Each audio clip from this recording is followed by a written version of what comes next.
What's going on with Russia and the grain deal? Like, first they're out and then they're back in.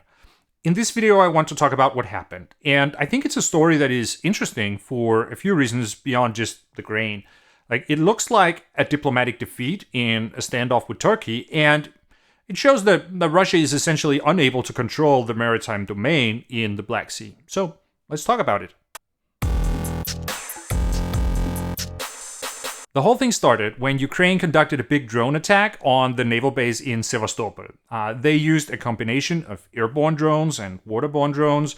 And these waterborne drones are small boats that basically look sort of like a remote controlled canoe that is filled up with explosives. So it seemed like Ukraine managed to damage some Russian warships in the harbor, but it doesn't look like any of the warships actually sank. But Russia was clearly very upset about the attack. It was a big deal in the Russian media, and they put a lot of effort into sort of portraying it as a terrorist attack. And just to be clear, when there is a war going on, then it is not terrorism to attack the opponent's military.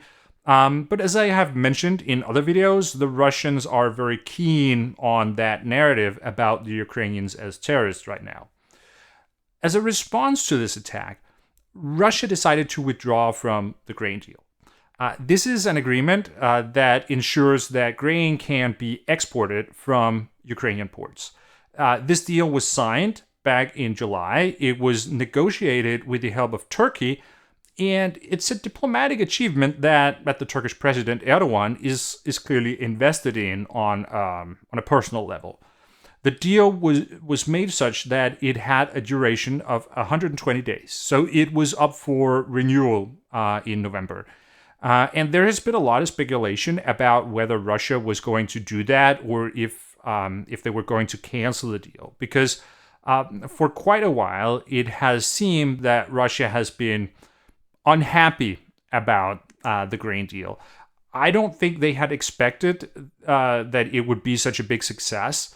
The United Nations has a website where you can see all the statistics about the shipments. I'm going to include a link in the video description. But as I'm recording this, we are up to 477 shipments and more than 10 million tons of cargo. Like, that's a lot. And I don't think the Russians had expected Ukraine to be able to make a safe corridor that quickly. Like, personally, I was surprised by how quickly they could do it because it's pretty hard to document that you have a corridor that is safe from naval mines. And then, if we remember also how the war was going back then in July, then Russia was still on the offensive then. Like, people were still talking about Russia closing the land corridor to Transnistria and maybe taking Odesa. So from a Russian perspective, the idea might well have been that the deal would never really work. Like, because it was going to take months for Ukraine to make a safe corridor, and before that time, Ukraine would have lost the access to the ports anyways. But what happened was that the grain deal did become a success. Like, Ukraine has made a lot of money from exporting its agricultural products, and it has reduced the prices of food on the global markets. Like, in the Russian news, they make a big deal out of the fact that most of the Ukrainian products have been exported to European markets and not to the third world. So they say that it doesn't really help the people that are supposedly starving. But that's not how it works. Actually, what this grain does is that it reduces the prices on the global market so that people in the third world can also afford to buy food. And then, of course, it also helps the economy because it reduces inflation. But for Russia right now, it's a point to have a big economic crisis in the West. And the Ukrainian economy is supposed to be terrible. So for a while, it has been hard to see what Russia gets out of the grain deal. And frankly, it looked like the drone attack on the naval base in Sevastopol was just sort of a bad excuse for withdrawing from the deal. Because this way, Russia could sort of try to blame Ukraine for breaking the deal so they wouldn't get the blame themselves. This did not work at all for Russia. Turkey was not going to accept that the deal would fall on the ground. So they made it clear that the grain shipments were going to continue and that they were going to provide the ships to do it if necessary. And that gave Russia the challenge that if they withdrew from the deal, but it didn't actually have any consequences, then it would be embarrassing, like, because it would demonstrate that Russia is unable to control the events. And the Russian Navy can't actually operate with surface warships close to the Ukrainian coastline because Ukraine has land-based anti-ship missiles.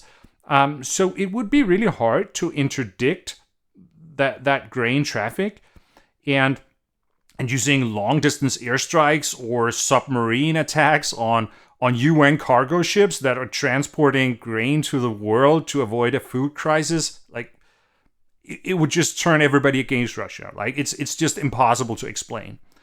And maybe it could even lead to military confrontation with Turkish warships that were protecting the shipments.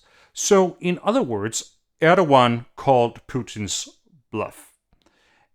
And that's why Russia came up with some weird explanation about how Ukraine had used the grain corridor to launch the attacks on Sevastopol, but that now that they had gotten some written promises from Ukraine that they wouldn't do it again, and therefore Russia could rejoin the grain deal. What this shows is basically two things. It shows that the relationship between Turkey and Russia is now so that Turkey has the stronger position.